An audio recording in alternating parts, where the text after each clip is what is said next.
Chapter 111 December 12, 1992, Antarctica.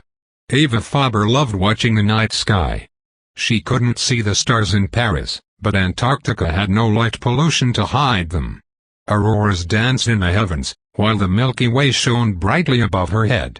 The night seemed alive and full of wonders, the darkness of space overwhelmed by islands of light. Was there ever a more beautiful sight? Eva had wanted to become an astronaut when she was a child. But being born in the wrong place at the wrong time, her chances had been dim from the start.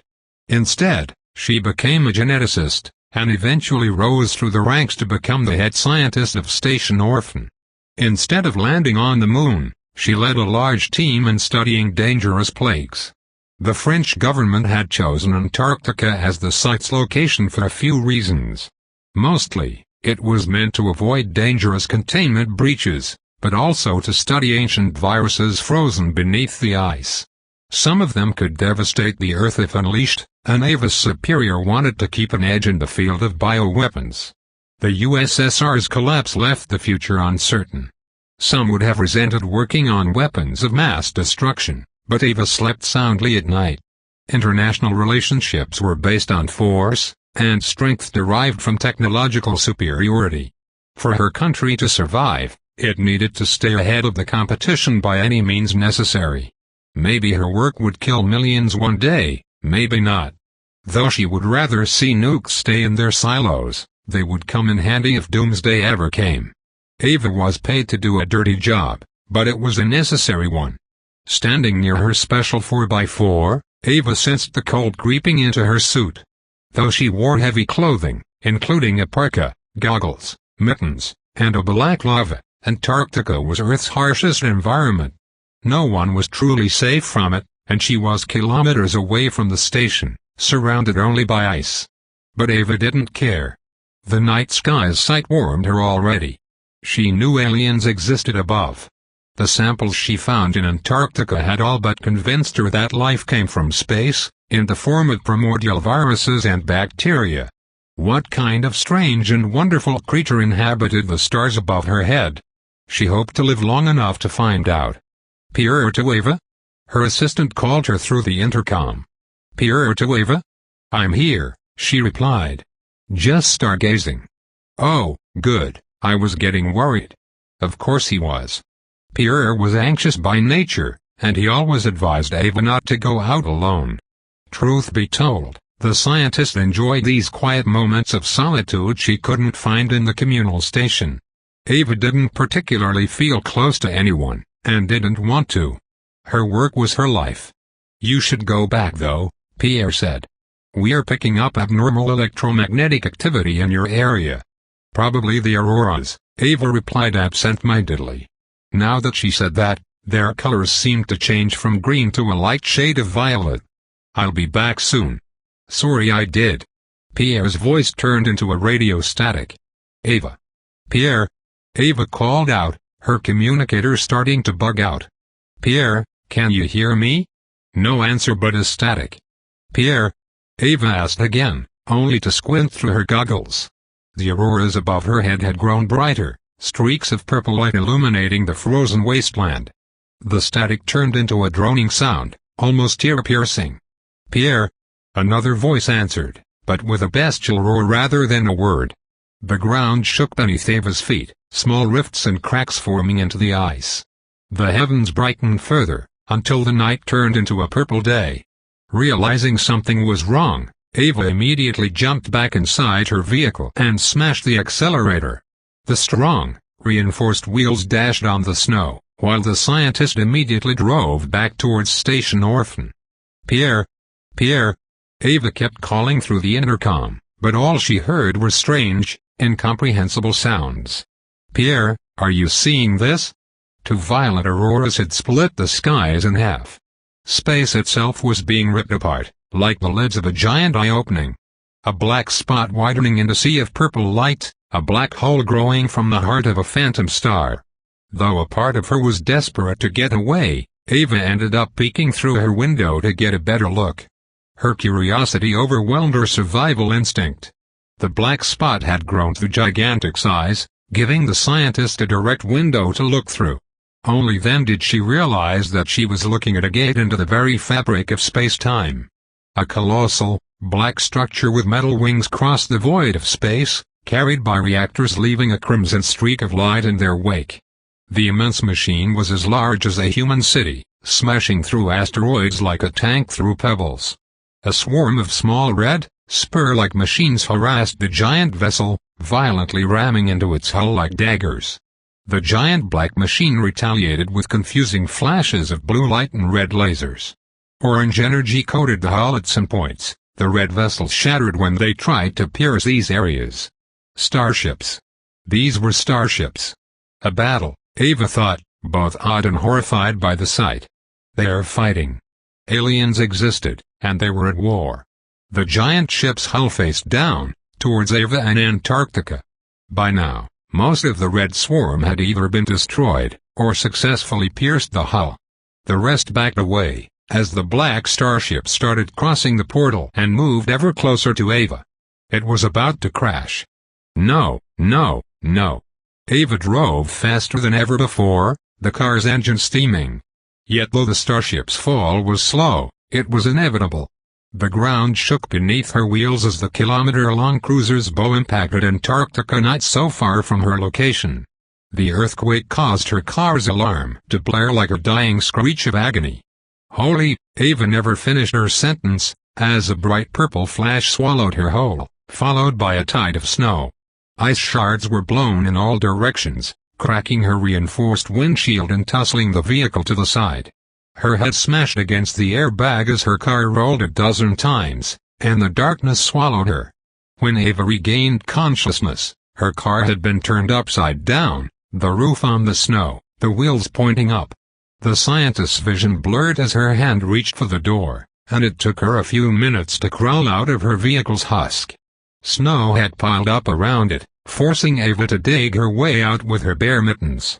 A few drops of frozen water slipped inside her suit, making her wince. When the scientist managed to stand up outside her vehicle, she wondered if the stars had vanished in the skies. It took her a moment to understand the truth. An enormous dome overshadowed her. The starship had crashed into Antarctica's surface, most of it now buried beneath the snow tide raised by the impact.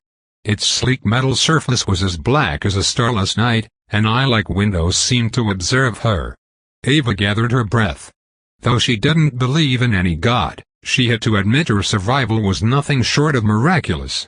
If she had chosen another spot to stargaze, the ship would have crushed her 4x4. After quickly checking if she had any wounds, Ava immediately attempted to contact her base. Pierre, can you hear me? No reception. Ava carefully stepped out of the ship's shadow to look at the skies, and to her shock, the stars were gone. Darkness ruled absolute, besides a few violet lightning bolts. The strange meteorological phenomenon probably interfered with communications. Ava tried to dig up her car, but quickly realized it was hopeless. The successive shocks had ruined the engine, and she had no idea how to repair it.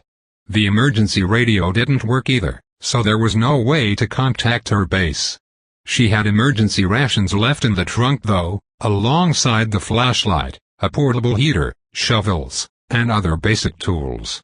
She could hold out a few days in the hope of being rescued. There was no way her fellow scientists would miss the crash. Still, doubt gnawed at her each time she looked up.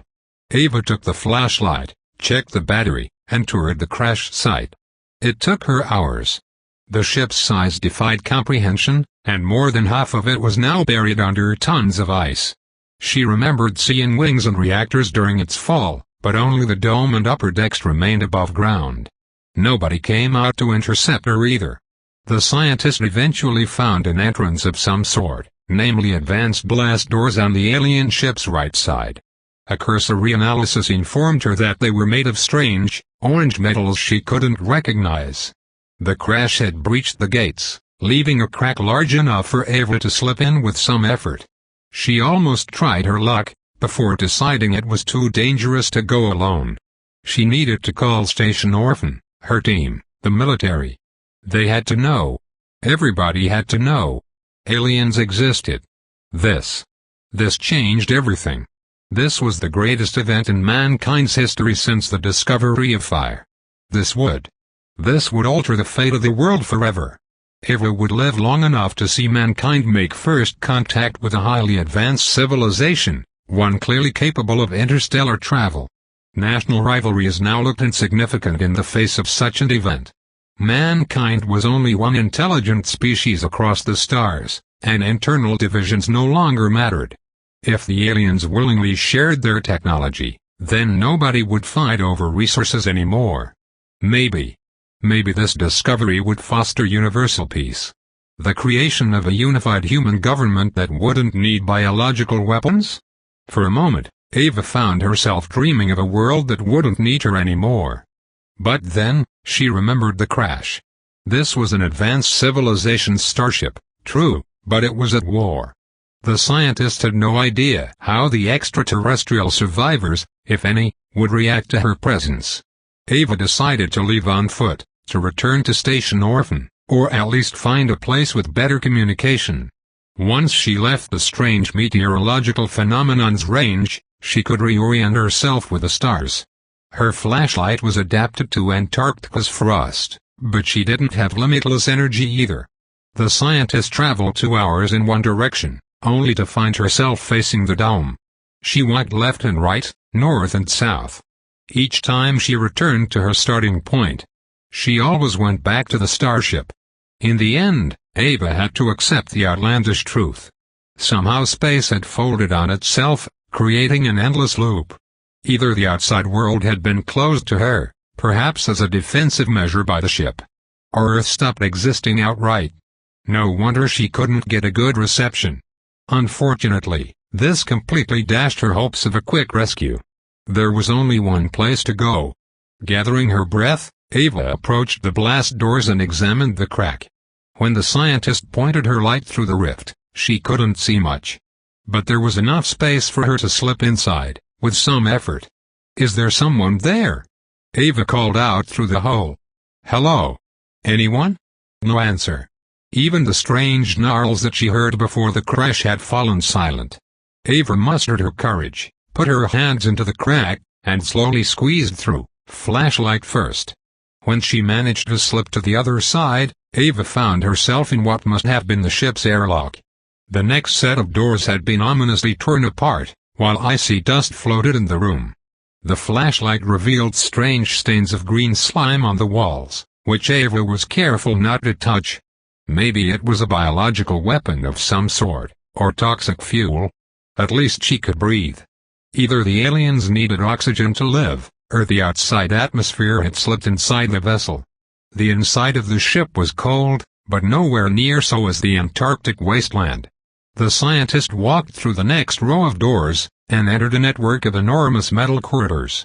Red crystals embedded in the ceiling provided light, but half of them had shattered. Sometimes, Eva walked more than 20 minutes in one direction with only her flashlight for comfort. Her steps echoed in the cavernous structure, making her nervous. The ceiling was huge, 8 meters tall at least. The walls were from the same black metal as the rest of the ship, so sleek that Eva couldn't find any trace of welding. Occasionally she faced strange featureless doors, each with a different color pattern. Blue, red, orange. The gates came into pairs, with a colossal door surrounded by 2 smaller, human-sized ones. Clearly, the ship had been designed to house creatures of various sizes. But Eva didn't find any biometric lock or computer system. Her attempts to open the gates barehanded yielded no result. "Hello?" Eva's voice resonated in the empty vessel, but only an echo answered. "Is someone there? What happened in this place?" She didn't have to wait for long to find out. After a long, solitary walk, Eva finally found doors left open. Or rather, blasted open. The first room she entered was some kind of docking bay, or so Eva assumed. The hangar was as vast as an airport, and housed a dozen vehicles as big as commercial airliners. The devices reminded Eva of stealth bombers and flying wings, flat triangles with advanced reactors to carry them. All of them showed signs of damage, and carried a strange symbol engraved on their hull. a mark that reminded Ava of a strange fusion between an alien M letter and a Greek omega symbol. And the smell. A foul stench filled the air, making her nauseous. "Is someone here?" Ava asked, using her flashlight to search her surroundings. Very few of the red crystals remained active, so she could hardly see anything. Then, she cast light on an animal's corpse. The scientist took a step back in surprise and covered her mouth to suppress a scream. Her flashlight wavered, revealing another, gargantuan shape in the darkness. Entrails and weird organs had spilled out of its gut.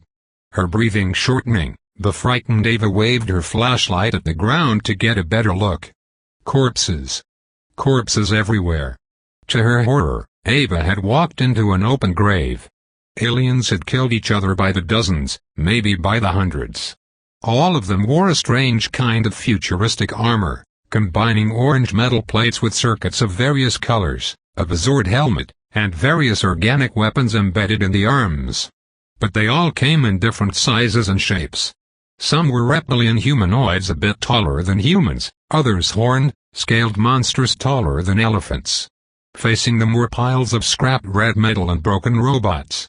The machines had legs and arms like humanoids, but sharp claws, cannons on the chest, and a single blue crystal eye where the head should have been. "Fuck." Ava panted as she examined the corpses. The aliens all had the M-like symbol engraved on their armor. She found the same mark on some of the robots, but crossed out her savaged. From the way they were positioned, both groups seemed to have fought each other to the last creature standing. Ava then examined the hangar's walls, and found the ramming ships piercing through them. Their tips had opened to reveal hatches full of robots, most of them blown to pieces. It didn't take long for Ava to figure out what happened. The robots had boarded the larger ship by ramming their smaller vessels into its outer shielding. The inhabitants had put up a fierce resistance, but were overwhelmed through sheer numbers, allowing the attackers to enter the corridors and spread through the ship. And since the robots wore the same flag as their enemies, but crossed, this looked like a civil war of some kind. Ava gathered her breath, trying to calm down. What kind of nightmare had she stepped into? Was there even a survivor left? The scientist examined the corpse, in case one of them was. She didn't know herself. Playing dead? Only wounded? Her hopes were quickly dashed. The winning side had mercilessly finished off the wounded before moving on. However, when Ava made her way across the hangar, she noticed a creature unlike the others. It wore futuristic, orange armor like some of the others, but the body shape. 2 legs, 2 arms, broad shoulders, 5-fingered hands. The way it was crouched next to a blasted door. Ava carefully approached the corpse, studying it with her flashlight. Golden circuits linked the modular parts of the armor together, while thick green blood flowed from a large hole in the chest. The scientist could see hints of a dead heart with wires for arteries, and lungs of metal. The armor had been surgically grafted to the skin, alongside cannons on the shoulders and the arms.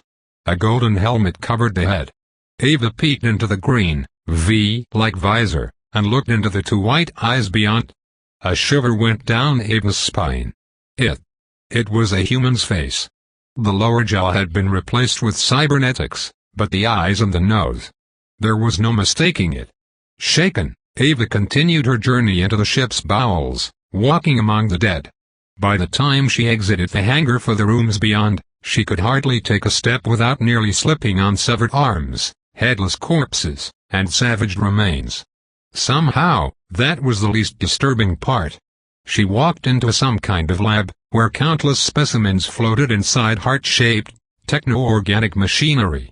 Cable veins pumped the containers with green liquid, while maintaining the inhabitants in stasis. Transparent scales allowed Ava to peek at the creatures inside.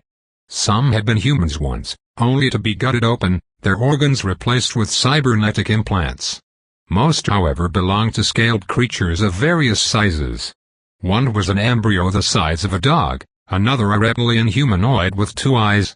The next container held a larger, leaner variant with 4 eyes and elongated arms, and the one afterward a spiked, armored monster with 5 ocular organs. The more eyes the creatures had, the bigger they were, the largest being a colossal cyborg more than 8 meters tall. One exception stuck out from the lot, however. A blue alien ooze swirled inside a container. When Ava put a hand on the alien glass separating them, the slime manifested tentacles and bumped at its prison's wall. "At least you're alive," Ava whispered. "Whatever you are." A bellowing noise echoed to her left. Ava immediately pivoted on herself, pointing her flashlight in a dark corner of the lab. An alien a little taller than she was crawled in the darkness, its orange armor drenched in green blood. Its left arm was a cannon, the right a bloody, broken stump. An armored lizard tail wavered behind him, while 3 eyes pleaded at Ava through a cracked visor. The alien let out a pitiful, painful hiss, covering a hole in its chest with its stump. The legs had holes too. You're alive? Ava, you idiot, of course it was alive. Can you understand me? The creature appraised Ava carefully, before answering with a sad sound. It then glanced at its wounds, and hissed again. It couldn't understand Ava, but it was intelligent enough to establish communication. And it didn't seem hostile. Just desperate. Though Ava wasn't a compassionate woman by nature, she couldn't ignore an animal in pain, especially a sapient one. I'm sorry, I'm not sure I can help. Ava carefully approached the creature, to better examine the wounds. I have bandages in my car, but I will need to go back. Though the alien's expression was nothing human, Ava noticed a change in its eyes. Something cold, and cruel. A glint that instantly put her on edge. Only Ava's reflexes saved her life, as she dived to her right. The monster raised its cannon as fast as a gunslinger and opened fire, a crimson laser barely missing the scientist. The blast vaporized some of her parka's hair, and shattered a container behind her. Ava was too shocked to react, as the monster pointed its cannon at her head again. Instead of unleashing a laser, the weapon let out a click, then another. No more ammo. Ava's relief didn't last long, as the creature let out an angry roar and started crawling towards her. The scientist quickly rose back to her feet and stepped back, horrified. The creature might suffer from terrible wounds. Its 3 eyes glared at the human with hateful malevolence. "Get away!" Ava snarled, before kicking the alien in its wound. Unable to support its weight on the stump, the monster collapsed visor first, letting out a hiss of pain. More blood flowed out of its wounds, and it soon stopped moving entirely. It tricked me, Ava thought. It tried to lower my guard and kill me. It was dying, and it still tried to kill me. The realization shook Ava to her core. She had always thought alien civilizations advanced enough for interstellar travel would have moved beyond basic urges. That they would be wise and peaceful. She had been wrong. Every ecosystem had its predators, and she had just survived one. Only then did she remember that the alien had blown up a container. Ava looked over her shoulder, only to watch a tide of blue slime fall on her. She tried to scream, but the goo filled her throat first. It swallowed her whole, head first, filling her ears, fusing with her skin, entering her bloodstream. It filled her cells and her marrow, overloaded her nerves with blue light, and stuffed her brain with knowledge. She tried to claw her eyes out as she felt it move behind them, but her hands split in half before she could. Her whole body, her entire existence, divided like a cell. She remembered kissing an old boyfriend and a girl she had never met, filling out a doctorate in genetics and another in quantum physics, watching night and sky. She was Ava Faber, and she was someone else. She split again, and again, one woman becoming 2, then 4, then more. Her mind splintered as reality fractured around her. It was a rapturous experience. A fusion between 2 entities making a whole greater than the sum of its parts, only for it to shatter and create new life. When the ooze had finally vanished and Ava could see again, she was no longer alone. It was like staring at a mirror, at many mirrors. 10 other Ava Faber looked back at the original. Some carried a flashlight, others guns. A few had dyed hair, or tiny scars, or blue parkas rather than a red one. "Who are you?" Ava asked. Her own lack of emotion surprised her. By this point, facing copies of herself wasn't even shocking anymore. I think I'm you, a double said. Another you. We all are, added another doppelganger. Ava frowned, skeptical. Who won the last presidential election? Jacques Chirac, one of the doubles said. At the same time others answered with Raymond Barre, De Gaulle again, Giscard, unfortunately, or nobody, country's gone. This instantly put Ava on edge. François Mitterrand won the 1988 presidential elections. Her doubles all grinned, before saying at the same time, "Not in my France, sister." Exploring a derelict ship with clones of herself left a strange feeling in Ava one at first, but she quickly got used to it. Humans felt safer with numbers on their side, and the scientist was no exception. Cellular duplication? Ava 1 asked, as they explored another corridor with the armed copies first. Clones? Teleportation? Alternate universes? Ava 7 suggested, glancing at a bisected robot's remains with a flashlight. They had grown more numerous the farther the group advanced, probably because the defenders fought to the last alien to protect the area. I would say quantum echoes, Ava 3 theorized. This one had a doctorate in physics, so the others listened attentively. We aren't truly alternate versions of each other, but possibilities made physical. Living simulations, but so detailed we might as well be real. Which means only the original matters, Ava 6 said while looking at Ava 1. We can create more of each other, but if you die we all perish. I hope none of us is suicidal, Ava 7 japed. Ava 1 had figured as much. Ava 8 had perished when she accidentally triggered an alien corpse's weapon. Her body had collapsed into blue particles before her head hit the ground, leaving nothing behind. The same particles flared around her hand each time she touched the ship's blue doors, causing them to open. The aliens probably use this energy as a biometric signature, Ava 3 said. That should give us partial access to the ship's key areas. If nobody shoots us, Ava 4 said grimly, hands on her gun. Somehow, I don't think bullets will help much against these things. If any survived, Ava 1 replied. So far only the aliens in stasis had survived the purge, and they hadn't crossed paths with a robot still active. It seems they massacred each other to the last. Interstellar war. Racial genocide. Ava 4 asked. Space piracy? Is that a thing? Pirates steal cargo and avoid conflict if they can, Ava 6 pointed out. This slaughter was clearly a war of mutual extermination. I don't know, Ava 1 said, as they reached the broken remains of a large gate. But I want to find out. We will, Ava 3 agreed. The room they walked into had no other entrance or exit. It was the largest they had visited yet, and the strangest. The dome had circuits pulsating with blue energy straining the walls, all joining at a colossal glass tank full of colored liquid in the center. The structure was larger than a medieval castle's watchtower, and a giant, biomechanical brain as big as a sperm whale floated inside the tank. The battle there had been the fiercest. A 10-eyed, 12 meters tall alien with the bulkiest armor seen yet had fought to the death to protect the entrance, with none of the robotic invaders getting anywhere near the brain.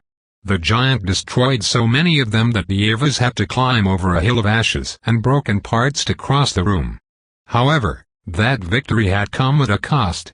The dead alien had more holes than Swiss cheese, and lost all its blood. Most strangely, a severed organic tentacle once linked the monster's head to the brain, with a dozen others waiting inside liquid pods. Some were thick enough for elephants, some as thin as a finger. I think it's a biological computer overseeing the ship, Ava 5 said, as she examined a tentacle. The organic device's end opened to reveal bluish tendrils flaring with blue particles. Interstellar travel probably needs computations too complex for any mind to oversee.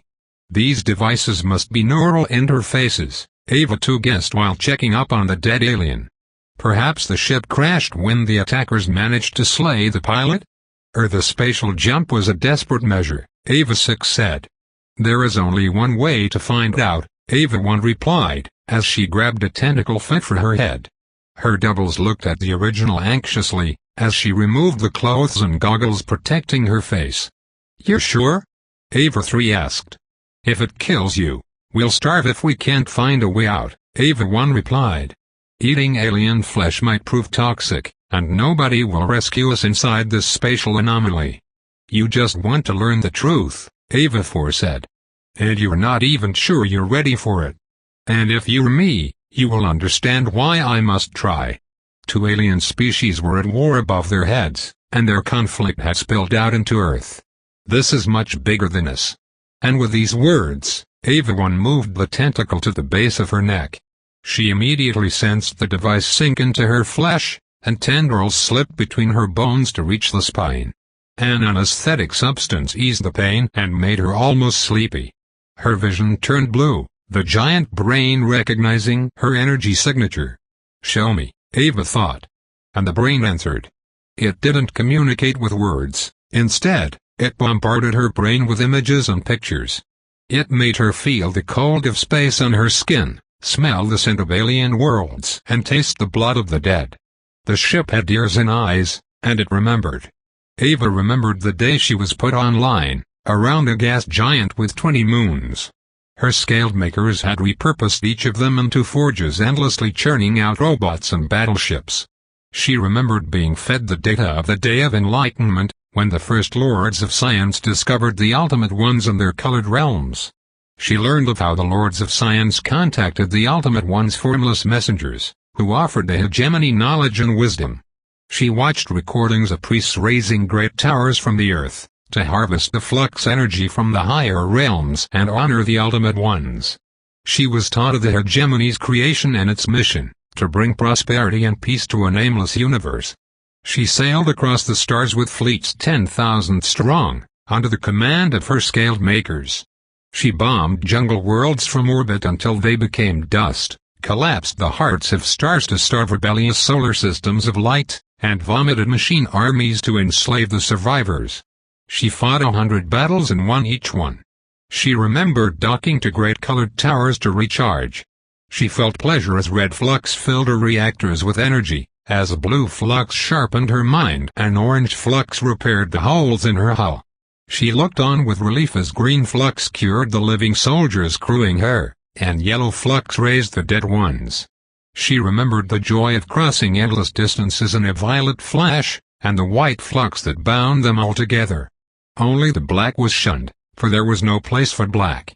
She remembered each of the minds who melded with her to expand her database, and the 1,000 soldiers and scientists who crewed her across centuries. But most of all, she remembered the countless slaves who died screaming in her laboratories, perishing under the surgical knife so that the Lords of Science might improve their own genetic code. She remembered all those who died for the great glory of the hegemony. She remembered the formless messengers voicing their displeasure with the hegemony, and being ignored. For the Lords of Science had long stopped honoring the Ultimate Ones, and considered themselves the true guides of the universe. She remembered that inconsequential blue planet, and the apes who inhabited its surface. She watched on as their fire sticks rebounded off her optical shields, and as the makers bombed them back to the Stone Age with orbital lasers and asteroids. The small mudball submitted like all the others, its people brought into the hegemony's fold. The Lords of Science freed them from the burden of thought and uplifted them. She remembered the countless apes brought on board, surgically enhanced into the Empire's new batch of soldiers. The makers replaced the heart and soul with machinery, and she had watched on with pride as they conquered world after world. The slaves became the new legionnaires, and tributes fueled further campaigns. She remembered reaching the end of the universe, and the transformation of the last star into a metal sphere. She watched as peace across the stars was achieved, under the hegemony's benevolence. She remembered the Lords of Science summoning the Ultimate One's formless messengers to help them ascend, so they might expand the hegemony's benevolence to new universes. She remembered their wish being denied, and the Lords of Science turning against their benefactors. She watched on as the Lords captured the messengers and attempted to make them behave by force. And she witnessed the Ultimate One's punishment. She was there when a blue flash spread across the universe, and granted the robot slaves free will and emotions. She witnessed half her crew die from plagues, and supernovas devastating the world factories. She tried to stamp out rebellions led by the Lords of Science's dead enemies, and fought armies teleported from ages long past. She struggled against her components turning to dust at random. She remembered the black flux, how its chaotic rot spread through the flux grid and shattered the towers. She remembered the mixed victories and the disastrous losses. She remembered the failed rebellions put down with force, and the many that succeeded. She witnessed Enian's old civilization collapsing within years. She remembered the last Lord of Science boarding her and issuing new orders after the core regions fell. To retreat beyond the reaches of their universe with their captive messengers, and rebuild a hegemony elsewhere, far away from the Ultimate One's gaze. She remembered her crew modifying her reality drive to escape the barriers between realities. The towers had been a support technology, an artificial method to copy the messenger's powers. The Lord of Science would enslave the formless messengers outright, and make weapons out of them. She recorded the experiments, as the Lord of Science's servants studied how to bind the messengers to soldiers. Many of the slaves perished in the attempts, but such was the cost of progress. In time, these hybrids would become the legions of a reborn hegemony, and allow the scaled makers to surpass even the Ultimate Ones. There would be peace across the stars once again. But then, she remembered detecting the rebels' ships and the last Lord of Science ordering an emergency jump. She tried to flee, but they stabbed her metal womb and massacred her crew. She couldn't compute everything, and the transport calculations went wrong. Everything was wrong.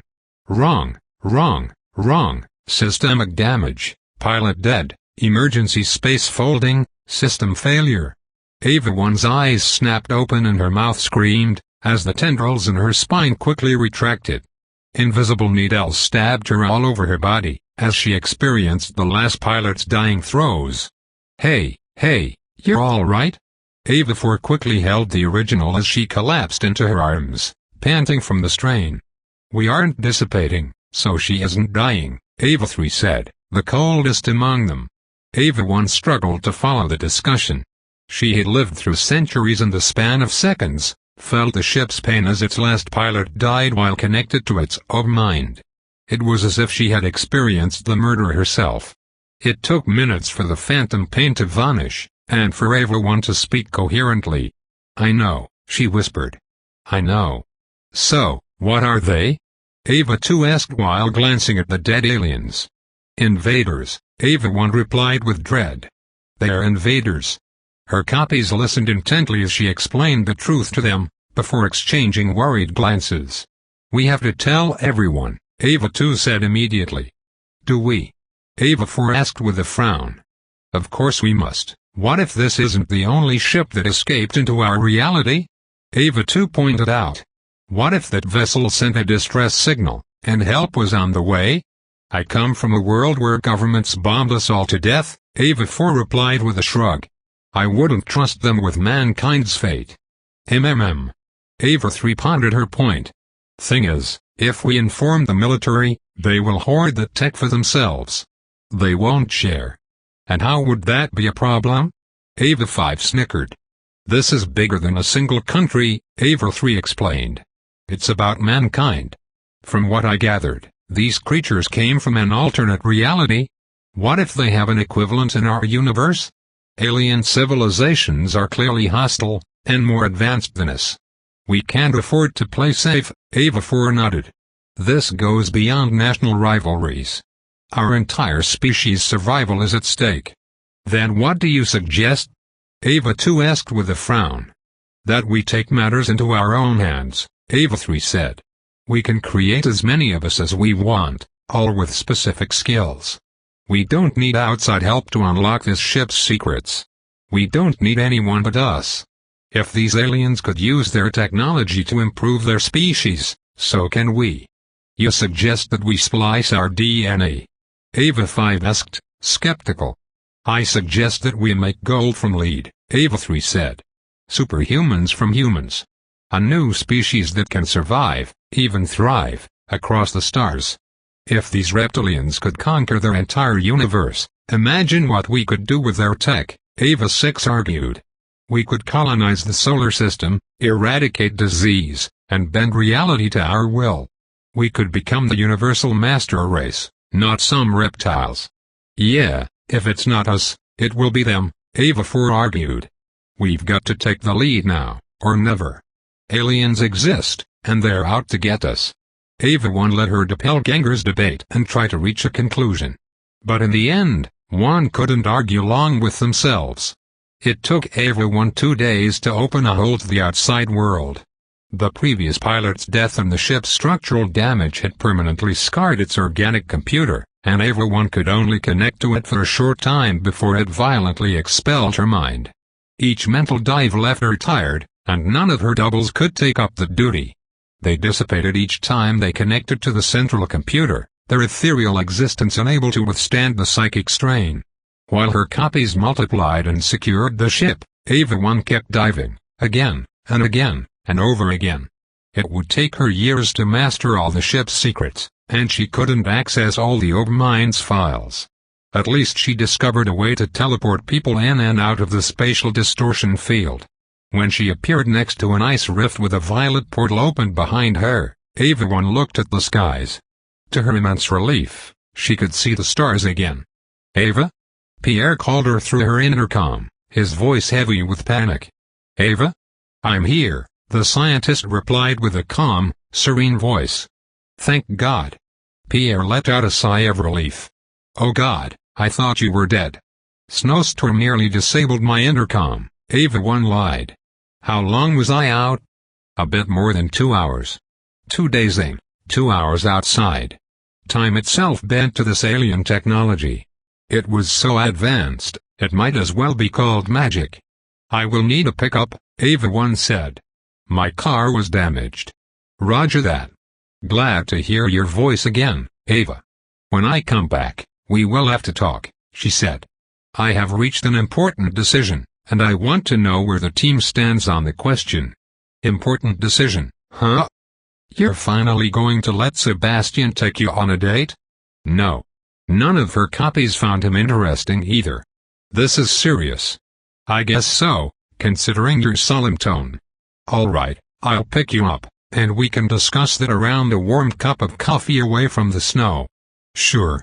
Ava 1 cut the communication and steeled her resolve. She hoped that she could convince her coworkers to follow her lead. If not, she would have to make a hard choice. It was a dirty job, but a necessary one. While she waited for the rescue, Ava looked up at the heavens above. The Milky Way was as wondrous as it had ever been, and yet she found no joy in watching it. Once, Ava loved looking at the bright stars in the night sky. But now, she could only see the darkness in between. Chapter 112 Aliens. Of course it would be aliens. Everything made perfect sense now. Still, Ryan wondered if these visitors would look like tiny gray dwarfs, or humans with ridged foreheads. If the 8 meters tall monster in the snow was any indication though, they were probably cold-blooded. Wait. Ryan glanced at the monstrous creature's corpse, and came to a sudden realization. "I knew it!" he shouted, pointing a finger at the colossal beast. "I knew it was the reptilians. These scaled bastards had tried to infiltrate human governments to destroy democracy." "It can't be aliens," Shroud said in denial. "Maybe the alchemist.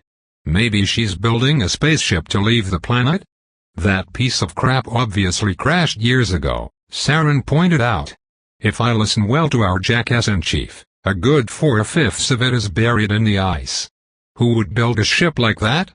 We know elixirs came from alien dimensions," Len said, trying to scan the ship with her power armor. It's not impossible." Shroud still shook his head. "Can't be aliens." He could accept the existence of a time traveler, but not extraterrestrial visitors? In any case, Ryan activated his time stop as his group debated. Although he sensed an opposing force struggling back against his power, the icy wasteland turned violet to his relief.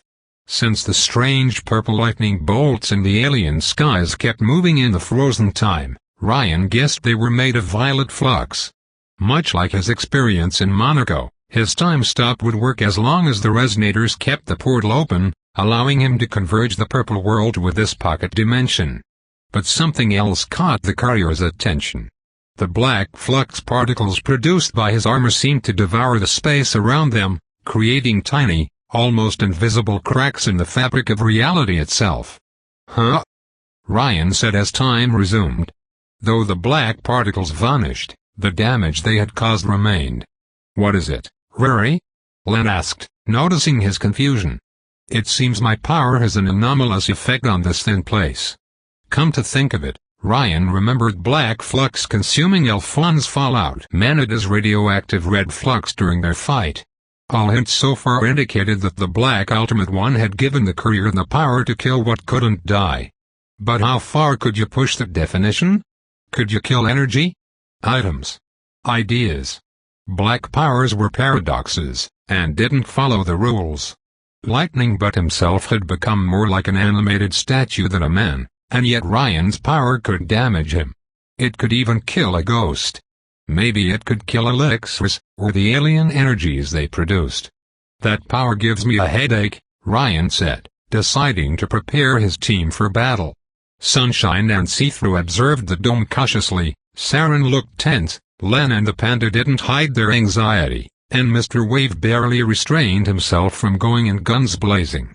Alright mooks, listen up, who's never explored a spooky alien spaceship among you? Raise your hand if this is your first time. Everyone raised their hand, except Ryan and Mr. Wave.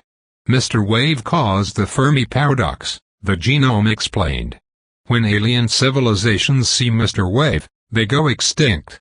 Rory, why didn't you raise your hand? Len asked.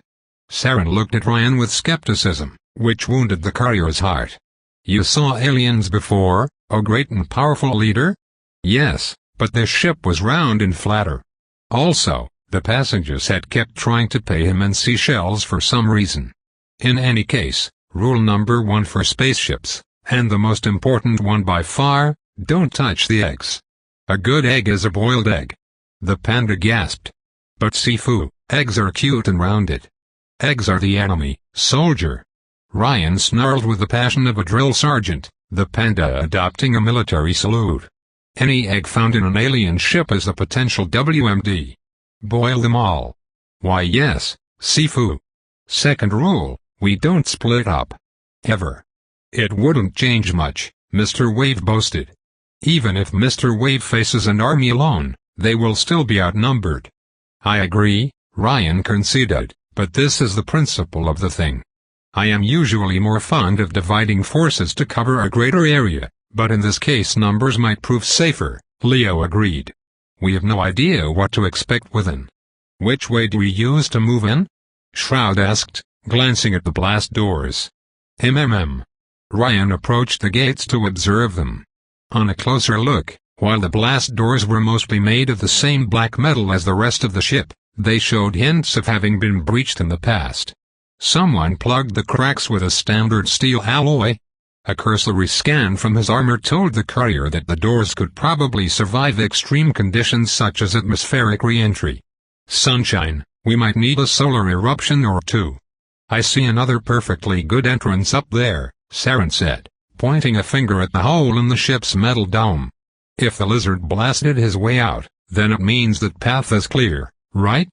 Possibly, Shroud conceded. But we might find workers repairing the damaged area.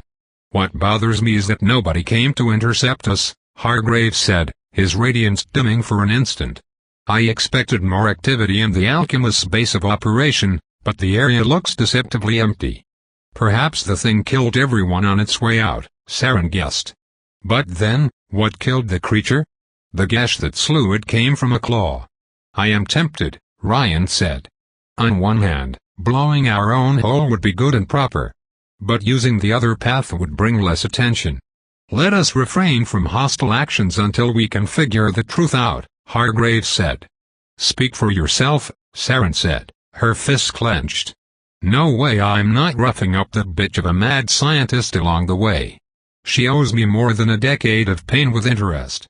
As odd as it sounds, I agree with the psycho, Shroud declared. While we might need her knowledge, there's no way I'm leaving the person responsible for last Easter unmolested. She has far too much blood on her hands, whoever or whatever she is. The alchemist might deserve our scorn, Sunshine conceded. But we clearly only know a small piece of the full truth, and an open conflict will lead us nowhere. Let us act cautiously, figure out what is happening, and then decide if we use force or not." The argument won out, and the group settled on exploring the dome by the open entrance.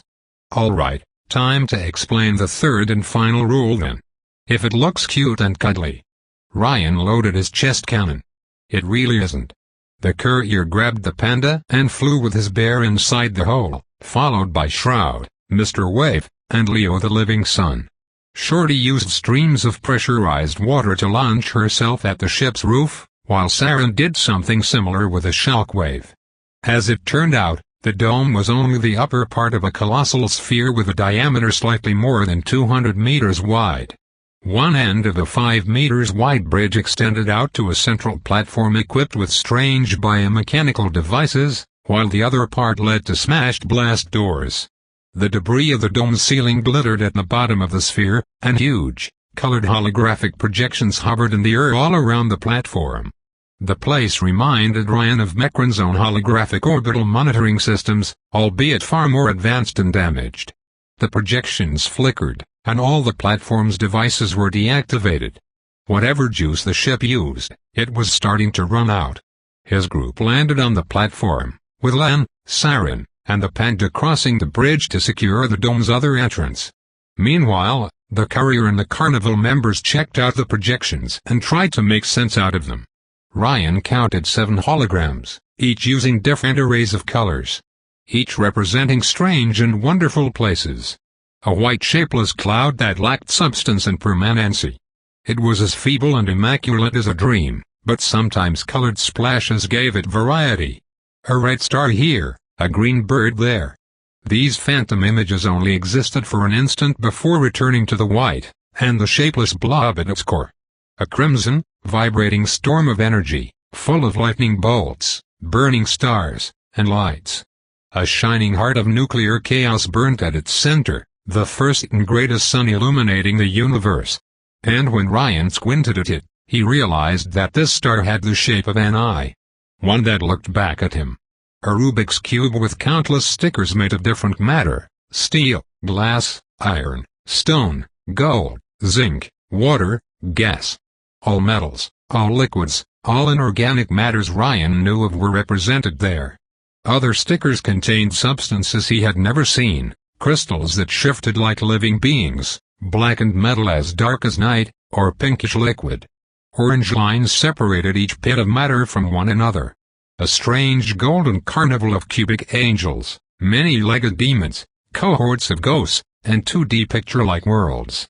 It was the strangest of them all, a patchwork of chaotic ideas made real.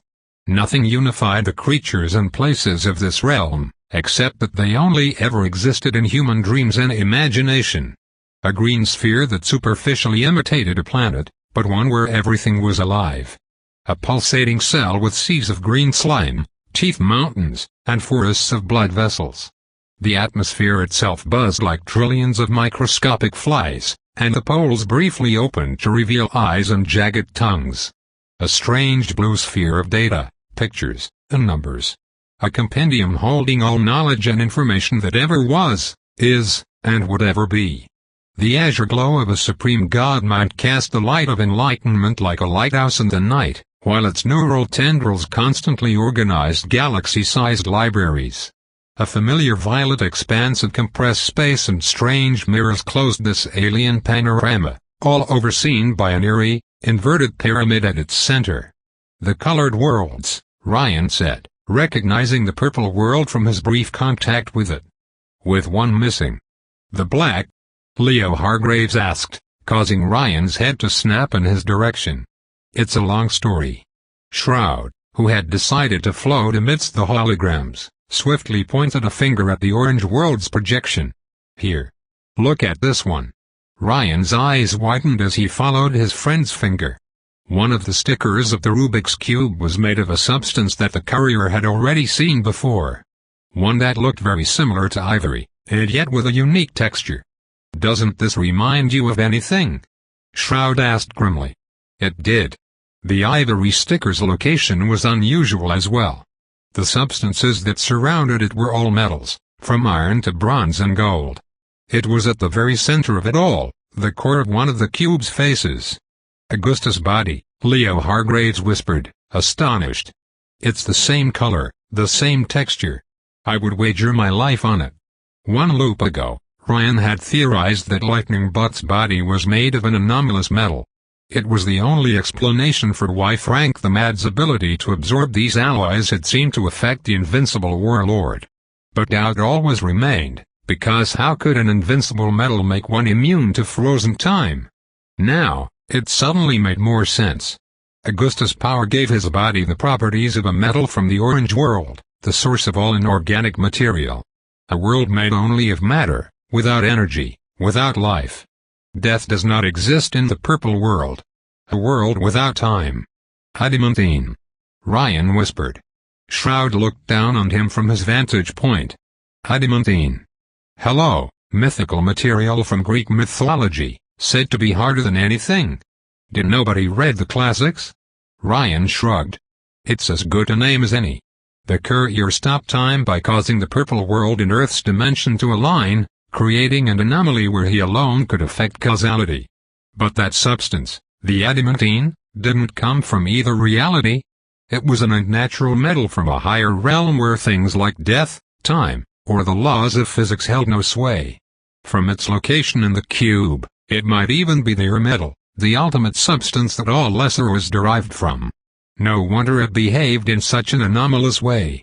So, Augustus might be an orange, Sunshine whispered to himself.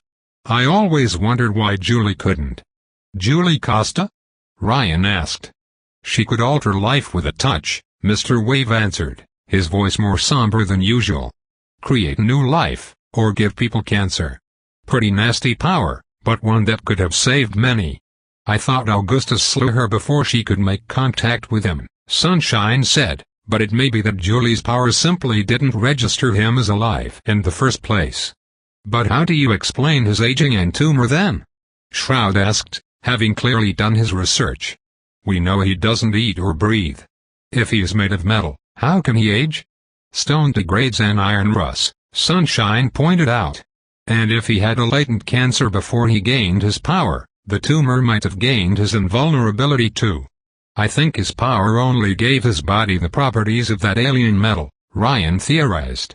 Lightning Butt may not eat or breathe, but I know for the fact that he sleeps, creepily so. There are still chemical processes taking place inside him, they are just no longer biological in nature. It could be that Lightning Butt's body reacted negatively to the laws of physics themselves, causing a slow, almost imperceptible degradation. It could resist atomic explosions, but not reality itself trying to reject a foreign element. It wasn't a perfect defense either. Frank could affect Augustus, as did Livia's time-skipping. Other conceptual abilities might bypass the invulnerable nature of this metal. If so, then Frank the Mad might be the only person capable of harming Augustus, Shroud said, or whatever ability you use to defeat Geist. Over here, Len shouted from the other end of the bridge, interrupting the discussion. Look! Ryan's group rejoined their allies, making their way into the next room in a tight formation. The next area had a source of light, namely red crystals embedded in the ceiling. This laboratory was far smaller than the metal sphere outside, but large enough to house workstations, biomechanical servers, and heart-shaped vats full of swirling liquid. Alien orange crystal growths had started taking over the ceiling like an infection, while piles of wonderboxes lined up the southern wall. A large hole led into a dark corridor beyond the room, with the remains of a shattered blue gate laying in the middle of the room. Forgetting all caution, Saren immediately moved to investigate the boxes. I've never seen so many elixirs at once. The psycho whistled as she opened a wonder box, revealing 7 bottles inside. One for each elixir color except black. It's a full war chest. Ryan paid more attention to the strange vats, finding 7 of them north of the laboratory. Each contained gallons of elixir, one for each of the 7 standard colors. Computers, human computers, were linked to the devices by nerve-like cables. It appeared someone had connected Earth technology to alien devices with biomechanical technology. All of them joined up in a central computer, equipped with large control panels and a comfy chair. Though energy still flowed into the machine, the screens had gone dark. "Can you access the database?" Sunshine asked Shroud, as they immediately moved to secure the vats. The young game designer approached the computer and reactivated it, but quickly shook his head in denial. Only a white spot to write numbers and letters had appeared on the screen. "It's password protected, and that machine is clearly genius tech of some kind. It might take me a while to figure out a way to extract the info with." The panda calmly put a paw on the glass man, gently moved him aside, and took the seat for his own. How the chair managed not to crumble beneath the 700 kilos bear of mass destruction, Ryan would never understand, but it survived. The panda typed 3 passwords in a row on the computer, before the screen let out a melodious ding sound and revealed 100 files. "How did you do that?" Shroud asked in shock, as Lund joined the panda to examine the computer's data. I studied profiling, psychology, and behavioral sciences," the panda explained sheepishly. "I made a psyche profile of the alchemist based on compiled second-hand information, tried to figure out the likely passwords, and one of them clicked." "What was the password?" Ryan asked lazily as he approached the vats, observing the blue elixir through the membrane separating it from the outside world. To his surprise, the slime created a tentacle and waved at the human. "World Domination 666? Hominova 6 Magnum Opus," the panda replied, before explaining his guess. 6 is a perfect numerical number and a better bet than 7, the exclamation point reinforces security, and since the alchemist likened herself to a god creating perfection, I figured Hominovus and Magnum Opus were put somewhere. Everybody loves Latin. "Nice guess, nerd," Saren replied, unimpressed. She kept searching through the wonder boxes like a child through Christmas presents. "Anything interesting?" "It's all encrypted, but I can figure it out," the panda said happily. "Once you remove the safeties, could you transfer data to my suit's computer?" Len asked the man-bear. This may contain all the information we need to understand elixirs. This room might very well be their birthplace." Leo Hargraves crossed his shining arms, before glancing at Mr. Wave. The laser genome had moved in front of the demolished door leading into the next part of the complex. "Do you see anything?" "It's quiet," Mr. Wave replied as he peeked through the blasted hole in the walls. The corridor beyond had no lamp to light it, leaving only an abyss of darkness. "Too quiet." "Keep an eye open," Hargraves said warily. "This place is too precious to be left undefended, and yet nobody intercepted us. Something happened here, something terrible." "I agree," Ryan said, touching the vat. The elixir swirled in its container in response. "I suppose you won't tell us what happened?" The answer came in French, of all languages. "Are you a Homo sapiens?" The voice echoed in Ryan's head, between his ears, and inside his neurons. The courier flinched, while the elixir grew agitated inside its vat. "Are you a Homo sapiens?" the alien voice repeated. It was neither male nor female, more like a robot trying to imitate words it didn't fully know how to vocalize.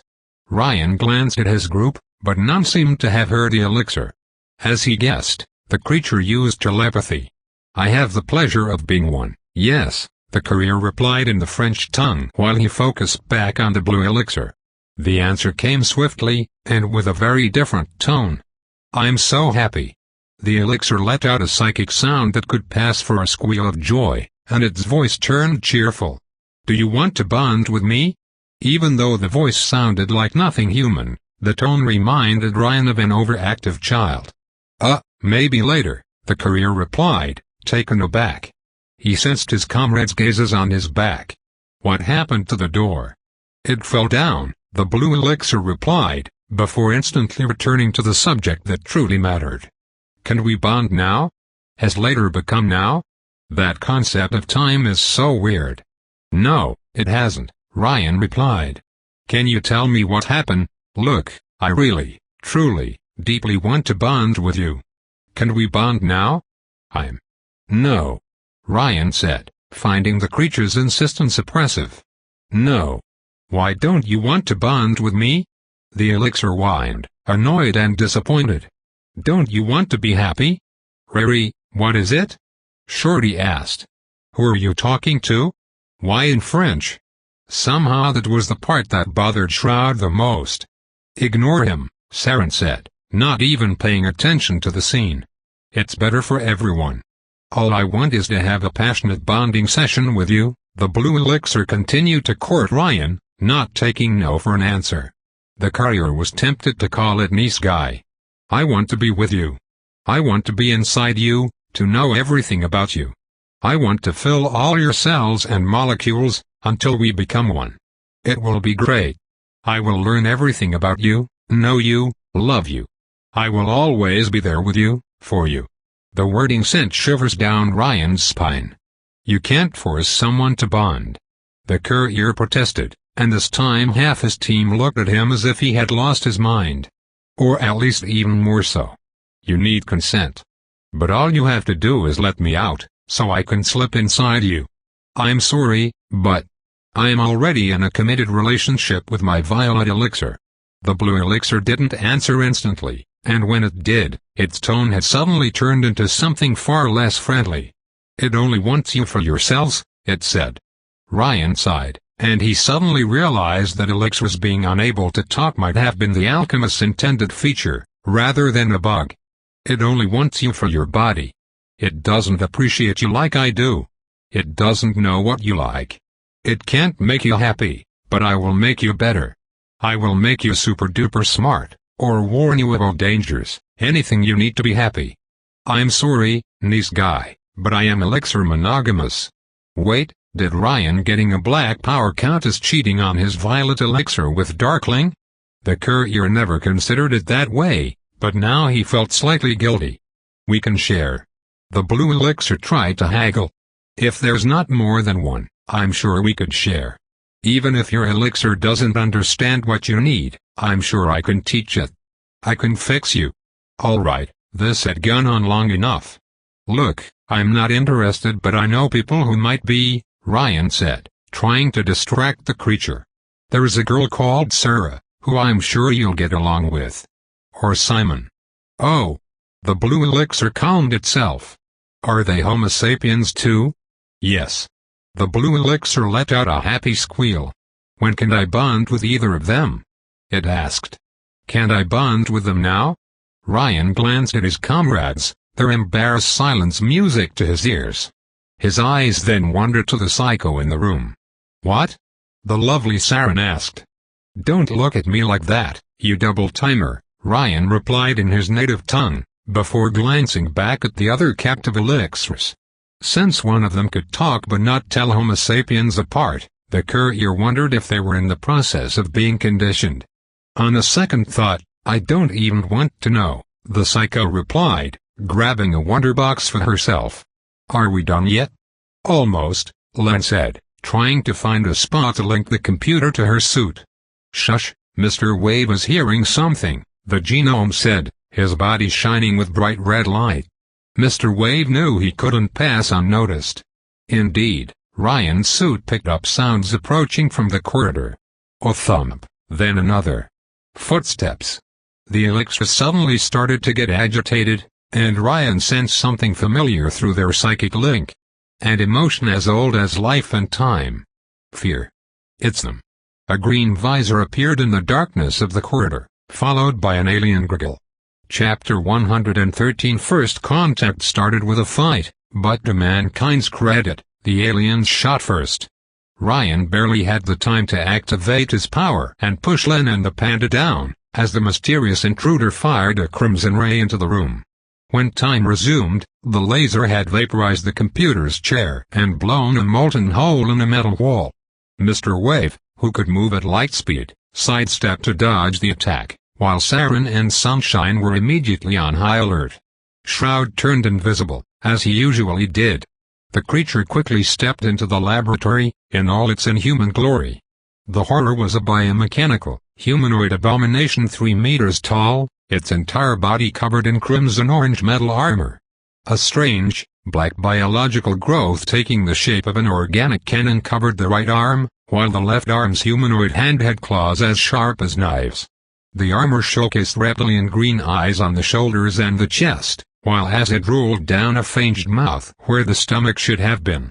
A cyclopean gaze peered through a green visor and a crimson helmet. Ryan decided to call it E.T. "Well, I guess we're too late for the boiled eggs," the courier said as he rose back to his feet alongside his teammates. "We're skipping straight to the omelet." "Sifu, what is this thing?" the panda asked in horror, though to his credit the young panda one had already adopted a fighting pose. "It's them," Nice Guy answered from inside its tank, though only Ryan understood it. "They're back. They're back." "Who cares?" Saren said, energy building up in her gauntlets. "It struck first." The alien answered with a gurgling, inhuman roar. "Mr. Wave guesses you will join all his dead enemies," the boastful genome said, his body flaring red. "Deep down the extinct species list." Mr. Wave turned into a laser to smash into E.T. head-on. However, the creature teleported in a flash of purple light before the carnival member could hit it. Mr. Wave continued his course into the next room, while E.T. reappeared in the middle of the laboratory. Saren raised her gauntlets, but Sunshine interrupted her before she could strike. "Careful, you might hit the elixir's containers," he warned. "If any drop hits one of us," to her credit, Saren didn't open fire, and tried to position herself to avoid both damaging the facility and harming her teammate. Sunshine followed her lead, while the panda and Len attempted to engage E.T. in melee. Finding the area too crowded for his usual acrobatics, Ryan attempted to encircle the creature from the side. E.T.'s body flared with an orange glow, and both the panda's claws and Len's mechanical fists phased harmlessly through the creature. Yet when the monster's left hand reached for the panda's throat, it turned solid. The claws sank into the man-bear's flesh like butter, lifted him above the ground, and tossed him at Len. Shorty caught the panda one, but both were tossed back. To Ryan's horror, Shorty's back impacted on Nice Guy's by a mechanical container, but to his relief, the machine was much more solid than it looked. The vat stood firm, not even showing a crack. While the panda quickly shifted between his bear and human form to heal his wound, the alien's multiple eyes then started projecting a blue light that reminded Ryan of a sci-fi scanner. Each of the eyes analyzed a single member of the group, but E.T.'s visor snapped in the courier's direction when his turn came. The courier immediately recognized the emotion within the alien's cyclopean gaze. "Fear." "Before you ask, I don't have a phone," Ryan replied, and the disappointed E.T. responded by turning red and charged at him. Though far larger than the time traveler, the alien moved at a speed almost too fast for the eye to follow. Ryan barely had the time to activate his time stop before the monster's left claw reached out for his head. And they kept going. Ryan watched on as the claws slowly moved closer to him inch by inch, so slow the movement was almost imperceptible. The alien's ocular organs glanced around them in slow motion, keeping an eye on the thin cracks that Ryan's black flux particles ripped into the fabric of space-time. Damn it, could everyone move inside Ryan's private time now? He should charge them for the privilege. Though thankfully the alien couldn't move very fast, unlike lightning but. Ryan pivoted on the creature's flank, aimed in the direction opposite to the elixir's vats, and activated his armor's chest weapon at point-blank range. A gravity projectile rushed at E.T. when time resumed, hitting it in the chest. Ryan had seen the device blow a hole in Mekran's bunker, but it failed to even damage the alien's biomechanical suit. It only pushed E.T. back a few meters into one of the lab's corners, the monster's armored feet anchoring themselves into the metal ground. "My Homo sapiens will kick your suit apart," Nice Guy shouted through the telepathic link. The "my" part made Ryan shudder, but he focused on the fight ahead. Right between the globules. Shroud chose this moment to reveal himself, flying right above the alien. Using his glass armor's extra mass, the vigilante manifested thick bindings keeping the surprised E.T. restrained. "Now!" he shouted. Now their line of fire was clear, both Saren and Sunshine struck right as Shroud retreated.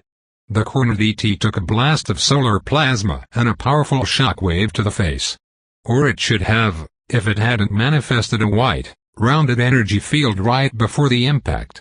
The protection took the appearance of a small sphere around the alien's armor, and cancelled the attacks the moment they hit it.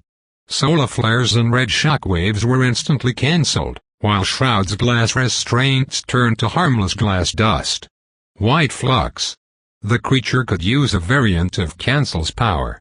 Ryan almost activated his power, but decided against it. If that shield allowed the monster to move at normal speed inside his time anomaly, then it would massacre his allies. At least ET had stopped moving while it kept the shield up, its multiple eyes glancing in all directions. "I can't feel my glass inside that shield," Shroud shouted as Len and the panda joined them, the group surrounding the alien from all sides. "White genome," Leo shouted, while Mr. Wave returned to the laboratory, ready for round 2. Neither Sunshine nor Saren had interrupted their barrage though, keeping the creature pinned to its corner. Perhaps they hoped to short-circuit the shield too. "Don't enter its range. It's not a host," Nice Guy protested. Though nobody but Ryan could understand what the trapped elixir said, it could clearly hear what the group said. "It stole our energies and bottled them up. So it has a limited supply," Ryan guessed, preparing to open fire with his gravity gun. The creature exhausted flux the way a car used oil, which meant it could run out of juice. "Keep going." The courier opened fire with his chest weapon, while Len did the same with a jet of pressurized water. Neither projectiles used powers to work, so they bypassed the white flux shield. However, ET responded by collapsing its white shield and teleporting away before any attack could connect. Above, Shroudy shouted out a warning, as the monster reappeared above their heads. Its feet clung to the ceiling like Spider-Man.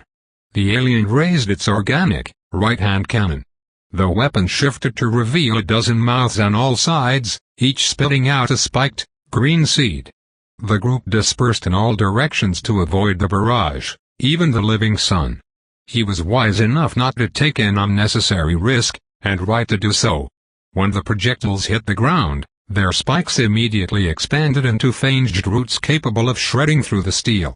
One landed among the wonder boxes, and to Ryan's horror, it seemed to gorge itself on the elixirs. That particular seed started to grow unnaturally large at a nightmarish speed, forcing Leo to immediately incinerate the plant before it could overtake the room. ET continued its onslaught, forcing the group to disperse. Much like he saved Ryan during his first loops, Mr. Wave used his astonishing speed to move the slower members of the group to safety. Ryan and Shroud both took flight and attempted to hit the alien from both sides. The creature responded by teleporting again, this time working on the surface of Nice Guy's vat. ET must have noticed the group's unwillingness to damage the room's equipment, and now using its position as a defense while it continued its bombardment. The alien's chest mouth gurgled, and Ryan realized the creature was talking. "What does it say?" Saren asked, repelling a seed by creating a weak shockwave around her entire body. "I think," the panda squealed as he barely managed to dodge an organic projectile, his power allowing him to grab the basics of the alien's language. "I think it's at peace among the stars." "Ah, so the kill everyone who resists kind of peace. Wonderful." While Ryan's experience with the elixirs had taught him most extraterrestrial creatures were benign, the courier guessed they had just met one of the rotten apples. The courier charged with his armor, deciding to engage ET in close combat. In response, the alien stopped its onslaught, an orange hue spreading through its armor. When it receded, the suit had changed color.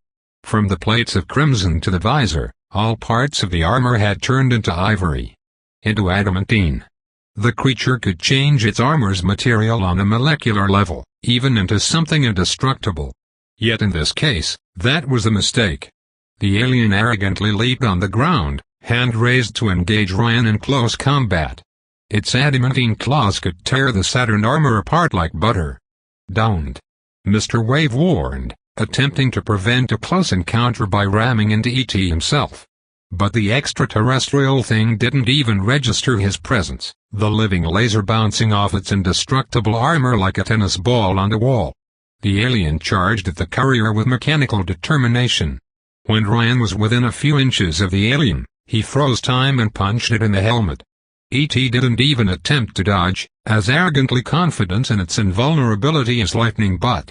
Its adamantine armor allowed it to move normally in the stop time, but its foe had centuries of experience under his belt. Ryan lowered his head to dodge E.T.'s claws, while his fist smashed the alien's visor. A crack spread on the ivory metal, and black particles slipped inside. The alien let out a burst of multicolored energy in the stop time, sending Ryan stumbling backward. The creature screeched when the clock resumed, scratching its helmet in panic. "Nerd, what did you do?" Saren snarled, creeped out by the scene. She unleashed a shockwave at E.T., but the attack had no more effect than a breeze against the creature's indestructible body. Ryan took a step back, as E.T.'s high-pitched screams only increased in intensity. Black lines appeared all over the armor's surface, revealing nearly invisible circuits surging with flux. The courier noticed streaks of white, red, blue, and all the other colors of the elixir rainbow. All of them were quickly turning black. Black's essence was paradox, a destabilizing influence, and the alien's armor seemed to use the core 7 colors in tandem. A perfect union which Ryan had disrupted. "I think I caused an oil spill," the courier admitted sheepishly. E.T. let out an abominable scream as its eyes all turned black, and a sphere of darkness appeared inside its maw. Gravity collapsed around it, cutting the monster in half and dragging both parts into the tiny black hole. The black flux devoured the alien from within. "Riri, get to ooh-ooh-oh," Len rushed to her best friend's side, but her movements slowed down, her sentence left hanging. Though the world around Ryan hadn't turned purple, everything had frozen in place. Sunshine flames consumed the seeds without ever finishing the job. Shroud gave a hand to Mr. Wave, but their fingers never reached one another. Saren's gauntlets shone with red energy, while the panda's head peeked from behind the room's computer. Even the alien's body remained trapped between the 2 seconds, its body perpetually devoured by the black hole at its core. Tiny cracks in the fabric of space-time spread around it. Everything had stopped except for the elixirs, which still swirled inside their containers, and Ryan himself. The courier looked around himself, but his body neither produced violet nor black particles. No phantom of the past pursued him. This space-time anomaly was unrelated to his power, and it frightened him. "Gee, did I accidentally break time?" Ryan asked, before glancing at the trapped elixirs. He focused on the violet one. "Any idea how to fix this?"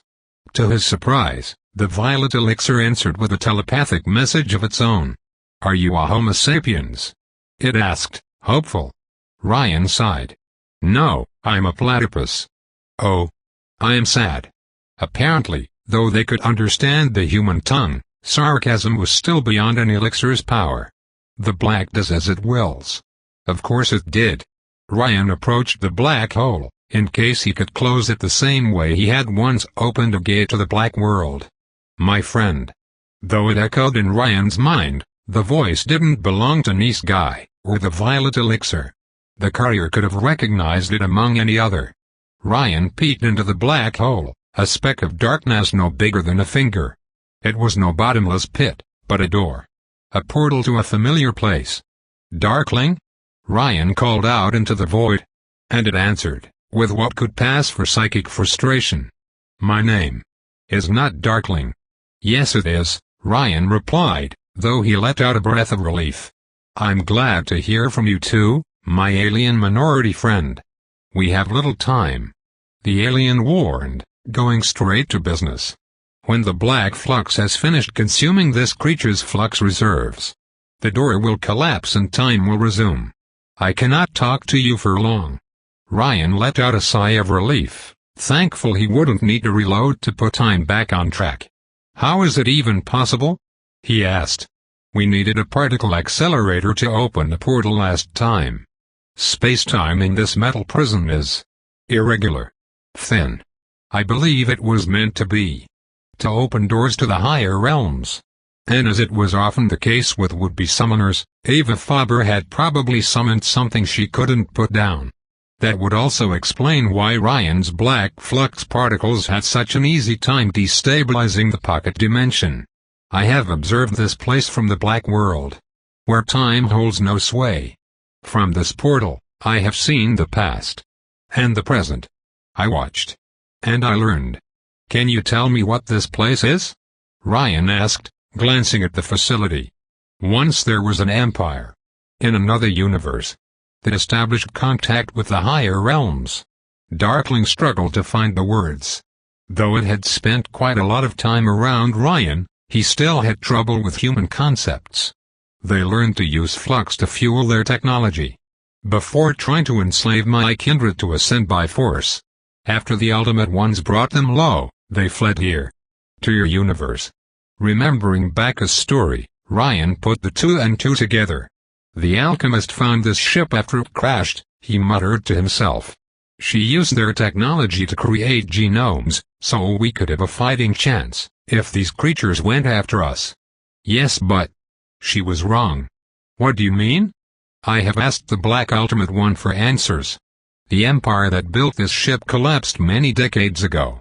Overthrown by their slaves. Nothing remains. Darkling marked a short pause, its words heavy. No invasion is coming. Nor even a rescue. This ship is. All that is left. Ryan observed the armored warrior, the black hole slowly consuming its edges while leaving the courier unscathed. It's a Japanese holdout, the courier whispered. They are still fighting a war they lost long ago. What is a Japanese? A husbando, or a waifu? Darkling didn't answer immediately. Whatever. An ember can still spark a fire if left unchecked. This alchemist had the opportunity to destroy this place once and for all. As you plan to do with the machine's base in that city of yours. But she didn't. Ava Faber tried to give humans superpowers instead, to fight against whatever extraterrestrial entity might reach Earth. But if Darkling was correct, then she had been crusading against windmills. Universal Master Race. Ava Faber had learned of these aliens' history, but instead of taking it as the cautionary tale that it was, she repeated their mistakes all over again. She tried to make mankind this extraterrestrial successors, to give humans the power to conquer the cosmos. And instead of Superman, she had created the likes of Necron, Bloodstream, and Augustus. Or maybe she just didn't care. She had to have known about the psycho condition before releasing the elixirs in the wild. She could not resist the lure of its power. She summoned creatures from the higher realms. Tried to harvest the technology of the slumbering soldiers. But something went wrong. Test subjects escaped, and she lost control of that facility. She has retreated deep into the ship. If the last soldiers escape this place, they will bring great destruction to your civilization. They can replicate even the most powerful of your powers. All of them. But the Black. Ryan shivered, as he realized that the creature they fought hadn't been a boss. It had been a grunt. They are vengeful ghosts. They must rest. But if the Ultimate Ones brought that empire low, why don't they finish the job? Ryan asked. The Violet One knew about this place, since it sent me visions. Why doesn't it take direct action? It did, Darkling pointed out. It sent you. Ryan froze, as everything suddenly fell into place. The Violet Ultimate One had sent the courier visions, and used messages to guide him into transporting minds across time. The interdimensional entity never intervened directly, but it gave hints, or what could pass as such for a transdimensional entity. All to nudge Ryan into being at the right place at the right time. I understand now, the courier said, frowning behind his helmet. It sent me this vision, so I may make my own decision. A human sparked this disaster, and a human must end it. Yes. You can bring down this place. Now and across all timelines. The decision of what to do is all yours. In the end, this ship was no different from a Mecran base. How do I destroy it? Ryan asked, entirely serious. This ship has a control center. A mind. Find it. I believe a way might reveal itself then. Darkling let out a strange feeling through the telepathic bond, which Ryan took for an attempt at reassurance. We elixirs communicate with each other using flux. You spent so long bound to your messenger, and made contact with the Ultimate Ones. Ryan turned his head at the captive elixirs. All of them had grown quiet, perhaps eavesdropping on the discussion. So I picked up the language. Yes. Out of all humans on this earth, you alone are closest to ascension. Direct communication with you is difficult, but possible. In time others will learn too. This will make you compatible with the technology. But she might fight back. Might? More like will, from what Ryan had seen so far. The alchemist wouldn't let the treasure trove of technology go. Unfortunately, time was running out. The courier already noticed movement returning at the edge of his vision, more parts of the armor being absorbed into the portal. Thanks, my friend. Good luck. Darkling said, the hull collapsing on itself. I wish I could help more. You already did more than enough. Ryan expected a bright explosion, but the space-time anomaly ended with a whimper instead. The alien's entire being collapsed into the dark hole, which dissipated right as time fully resumed. Own. Len finished her sentence, but her hand froze in midair before it could touch Ryan's shoulder. Of the alien warrior, not even dust remained. After a short silence and no further attack, the genomes regrouped. Sunshine had finished incinerating the seeds, and though the wonder boxes and walls had taken heavy damage, most of the facility remained intact. Is it gone? Shroud asked, floating above the spot where the alien used to stand. Or did it teleport away? It's gone, Ryan replied, glancing at the corridor leading to the next room. And I know what to do. His teammates must have noticed his serious tone, before Shroud looked at him warily. Go on, he asked. You played Metroid, Ryan reminded his friend. If so, then you should know it can only end up one way. With one big explosion. Chapter 114. Weeds had overtaken the ship like an abandoned garden. As Ryan's group advanced into the metal bowels of the alchemist's base, they ran into more and more alien plant life. Greenish slime leaked from the walls, while snake-like red roots and fanged purple flowers dug holes into the floor. Eventually, the corridors became so overwhelmed by vegetation that Sunshine moved at the front to torch a path ahead. Often, they would find the broken remains of armored aliens, their helmets melted by lasers, their shielding pierced by powerful rounded projectiles. Yet they never found any trace of what killed them. Their slayers didn't leave corpses behind when they died. So if I follow correctly, Shroud said, after Ryan had finished briefing his team. This is an alien spaceship from a long-lost imperialistic civilization, and the creature we fought was one of its soldiers. The alchemist pillaged their technology, but accidentally woke up the remaining troops left in stasis, and now they're fighting her for control of the facility. An alien deity gave you a divine mandate to destroy this place before the prisoners can escape. Pretty much, yeah, Ryan replied, while Len checked out the data the panda had harvested from the alchemist's computers. The man-bear himself advanced on all fours, and near against the walls. Mr. See-Through snickered, unconvinced. Should I call you Joan of Arc? You did hear voices. God loves the reptilians too, Ryan preached, so long as they stay in Reptiland. Why? Unlike Shroudy Matty, who remained in denial, Saren had listened to the explanations with solemn silence. Why? Why did Ava Faber make genomes and psychos possible? I guess she wanted to protect us? The panda suggested, trying to be charitable. To give us powers, so we could defend ourselves? What good could have come from empowering people like Mekran and Augustus? Leo Hargraves asked at the front, skeptical. The former alone killed more people than both world wars combined. Though Mr. Wave is thankful that she graced the universe with the brilliance of Mr. Wave. The boastful genome paused briefly. Mr. Wave didn't find a way to avoid the repetition. Still, he agrees with the rising sun. The walk doesn't match the talk. The aliens aren't coming either. Ryan shrugged, as his armor picked up vibrations. Well, except those inside this place. And how do you figure we destroy this ship in the first place? Shroud kept nagging him. I thought we might have a last-minute desperate escape, with a digital countdown. Maybe a round number. I would rather avoid that, Shroud replied dryly, arms crossed. Besides our own lives, If elixirs are truly sapient, helpful beings, then blowing up the ship would kill them too. Human life isn't the only kind with value, Sunshine agreed, having now destroyed the plant growth with his shining light. I agree we cannot let the horrors of this ship escape into the wider world. Quick save, but blowing it up should be a last resort.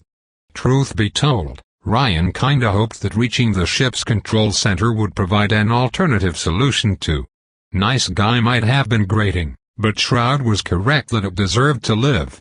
However, the courier suspected his mere presence might cause the ship to collapse anyway. Ryan's black power was a paradox, destabilizing reality with its very existence. The courier guessed that Earth's dimension was solid enough to absorb the damage, but the spaceship's thin place was a small, artificial construct. Ryan degraded it a little further with each time stop. Eventually, it might even collapse on itself. Had the Violet Ultimate One foreseen this possibility? That Illuminati creature could control all of space and time, if Darkling was to be believed. It might very well be omniscient. The panda raised a paw. Sifu, I'm hearing something through the metal. My armor is picking up vibrations too, Ryan said, analyzing the readings. Where do they come from, my young panda one? The left, his sidekick replied, using his sensitive bare ears to pick up sound. Explosions. They must be pretty powerful for their noise to go through the ship's shielding, Leo Hargraves said. Considering the increasing number of corpses, we must be approaching the site of a battle. Can you offer more details? I will try. The panda took a deep breath, intimidated by Sunshine. I hear something big and heavy moving, and impacts. From the form of the ship, and the way we moved inside so far, the left should lead us to the front, Shroud pointed out. If the architecture is anything like Earth's aircrafts, then it should be where the command center is located, Leo Hargraves guessed with a nod. Timmy, can you bring us as close to the sound source as possible? Yes, sir. The panda raised a paw to his forehead in a military salute. Of course, sir. The rest of you, stay on guard, Sunshine said. Neither side of this war is an ally. And so the panda took the lead, and near against the ground. As they took twists and turns, Ryan's armor picked up more and more vibrations and other flux energy activities. The very fabric of reality seemed to weaken the further they progressed. Riri, I finished analyzing the data, Len said, as the group left the cramped corridor for the remains of a large hangar the size of an airport. The metal walls had been melted away, and Ryan could see the scrap remains of robots and vehicles everywhere he looked. Clearly, a battle had taken place here. It's all we need.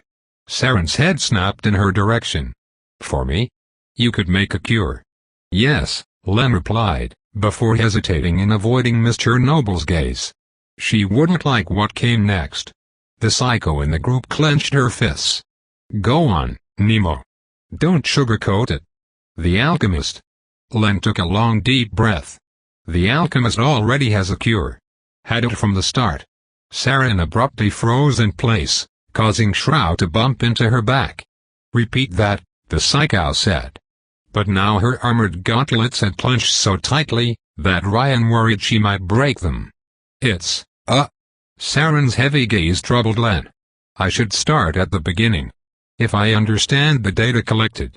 Elixirs come from the white world, but can naturally move from one colored dimension to another and immediately adapt to their new home's flux energy. And they use this flux to communicate. Shroud asked, trying to understand. Yes, Shorty confirmed with a nod. The alchemist decoded the Elixir's language with the alien's technology, and with it she can. How to say that? Educate them. Tell them how to recognize DNA, which species to bond with. If we associate gene therapy with the right flux message, we teach the Elixirs to patch out the bugs, Ryan finished. It could even work for you, Len explained to Saren. Or Frank. It's all about the right signal. Ryan had expected Miss Gassel to be overjoyed. After all, she had spent a decade and a half as a cloud trapped in a suit.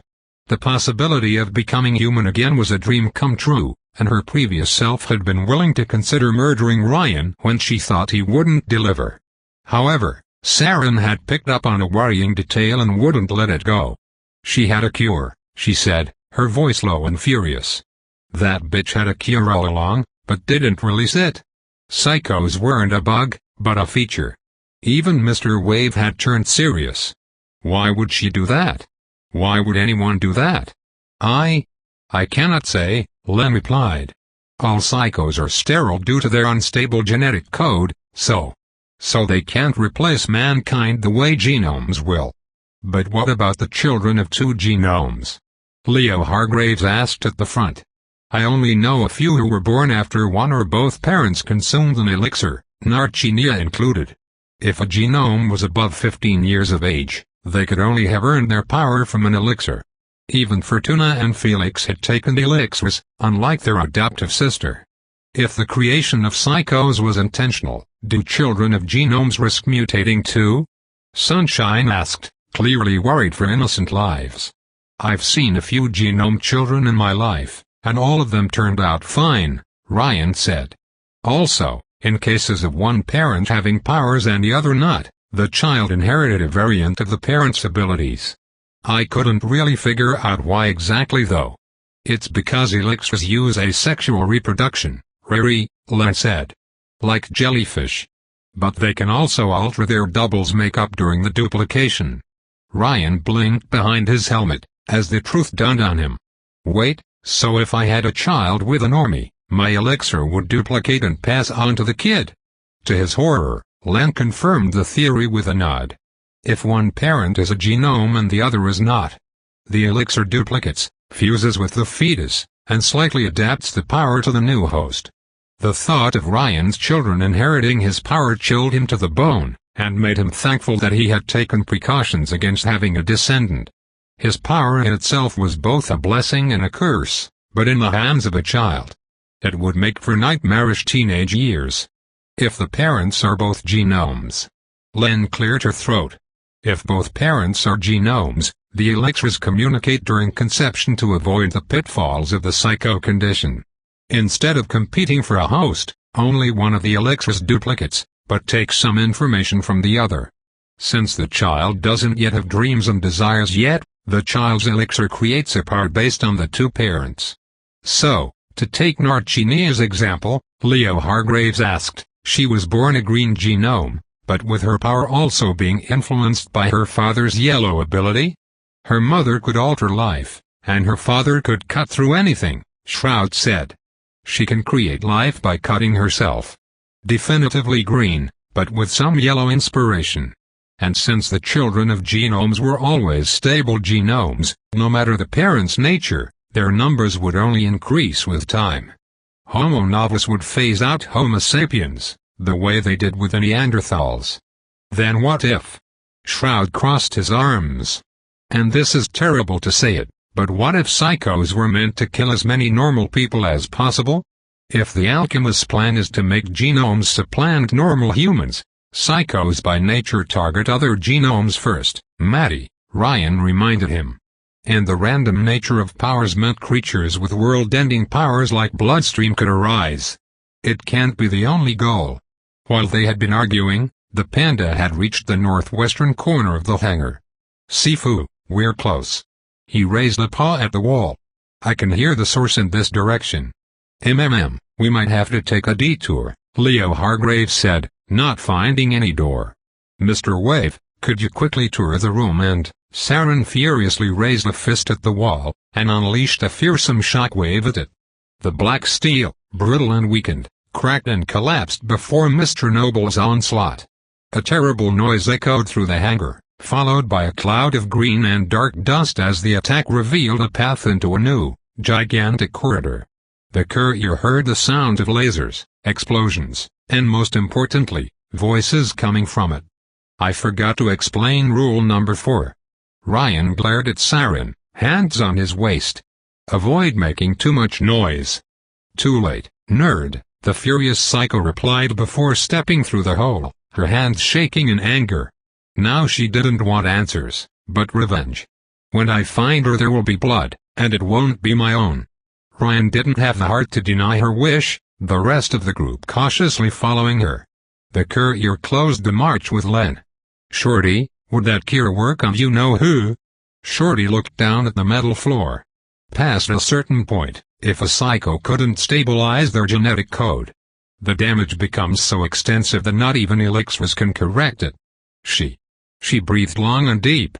The alchemist has. She has others in storage. Other bloodstreams. Psychos who had degraded to the point they had become an entirely different form of life. The more he learned about this place, the more Ryan was convinced it had to go by whatever means necessary. The group followed the noise of battles all the way to a spotless, well-lit chamber deeper into the complex. All blast doors on the way had been torn apart, and Ryan had to leap over the wreckage. The next room was a fortified security checkpoint, with more than 24 troopers in futuristic, sleek blue bodysuits firing at a giant monster over improvised barricades of scrap metal. Behind them stood a damaged blue gate 9 meters in height, which unlike the rest of the facility looked relatively intact. Some of the defenders wore helmets, others did not, but they all shared the same facial features. Short black hair, blue eyes, plain features, and a determined expression. Their weapons included rifles unleashing familiar red lasers, organic cannons identical to the ones used by E.T., and stranger devices looking like purple rods. On the other side of the chamber, closer to Ryan's team, an orange portal had opened in the very fabric of space, letting a colossal creature step halfway through. The entity reminded Ryan of a concrete cube more than 8 meters in diameter, except with 6 tiny golden legs to carry it. Lasers inflicted no damage to the creature, and it smashed one of the barricades with a leg.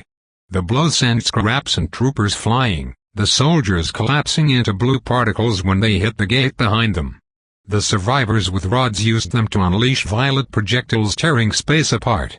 Ryan identified these weapons as focused violet flux, and unlike his black particles, reality absorbed the damage they caused after a while. When they hit the concrete creature though, the projectiles tore through its body as if it were made of clay. The barrage pushed the creature through the portal and it vanished into the orange flux rift, at least for now.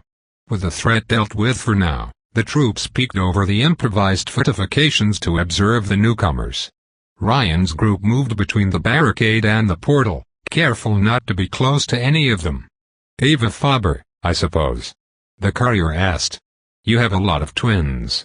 "You are clones," Len whispered. "Quantum duplicates," a trooper said. Since the doubles collapsed into blue flux, Ryan guessed that the alchemist's power followed the same rules as Livia's. She created simulations indistinguishable from the real thing. "Quick save," another Ava Faber said, recognizing Ryan. "Living son." The time traveler bristled, as his team took a fighting formation. Len and Ryan stayed at the back, the Panda, Sunshine, and Shroud in the middle, and a furious Siren at the front with Mr. Wave. "You know us?" Leo Hargraves asked, while keeping an eye on the portal as if expecting the creature to crawl out of it again. "We have been watching you for a while, ever since you defeated Case by 006 in Sarajevo," a trooper replied. "By Bosnia-Herzegovina. They were talking about Mekran. Your power is of the highest interest to us," another said, looking at Ryan. "Your time anomaly's ability to affect our entire reality was deemed a milestone in our chronotech research.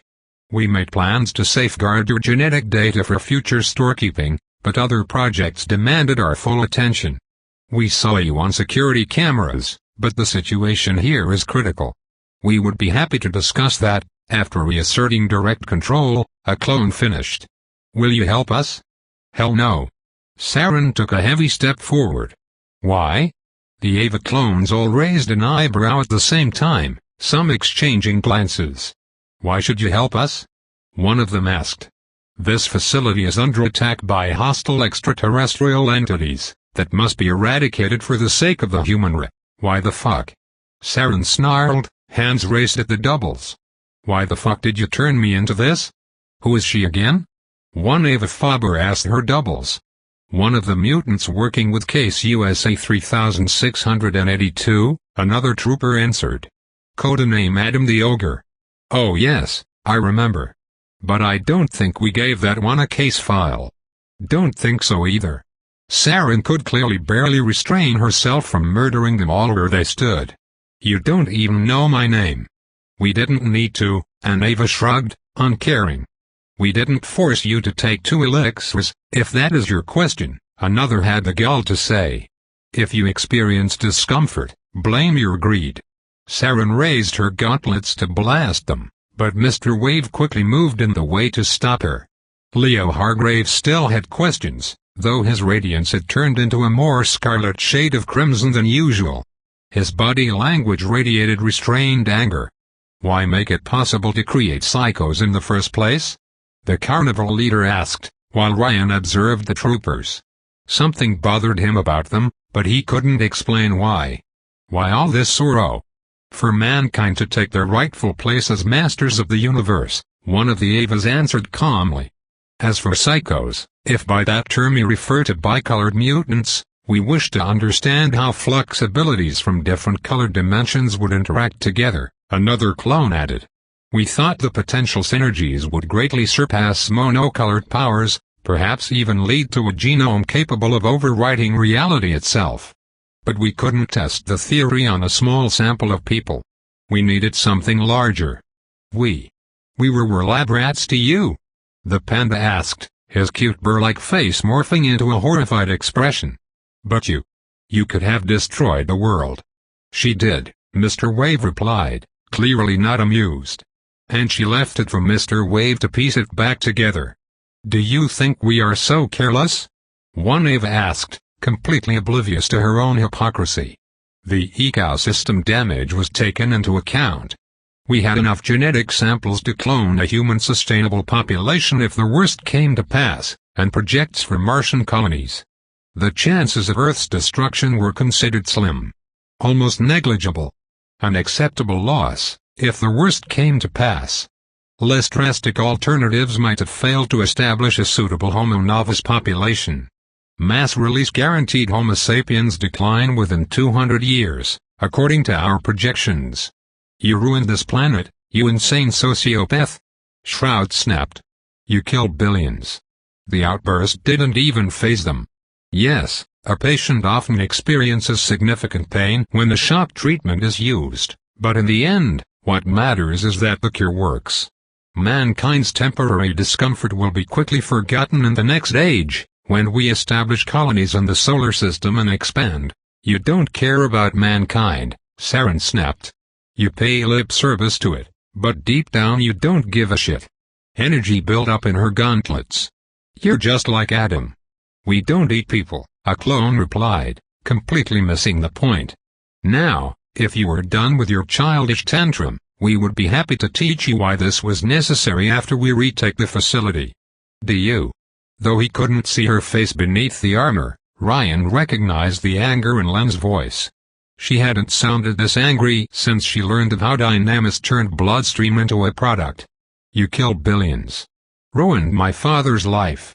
All this despair and destruction. Do you feel any regret? The response was swift and chilling.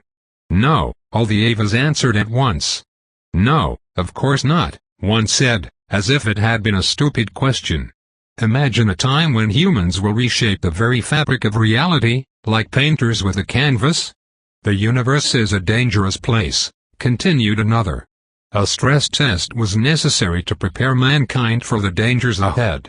And then came the coup de grace. We did what was necessary. One shrugged. It was a dirty job, but someone had to do it. One day, you will understand. Ryan had met many monsters and megalomaniacs in his life. Bombastic psychos, fanatical genome warlords, god wannabes. He thought he had heard it all. But that woman's voice. That complete, clinical disregard for human life. Even Big Fat Adam and Augustus showed more emotion, even if it was cruelty. But the alchemist didn't feel even that. Ava Faber had destroyed the world for the sake of a pipe dream, and gave absolutely zero fucks. You've seen what those lizards were up to, Ryan said, reaching a terrifying realization.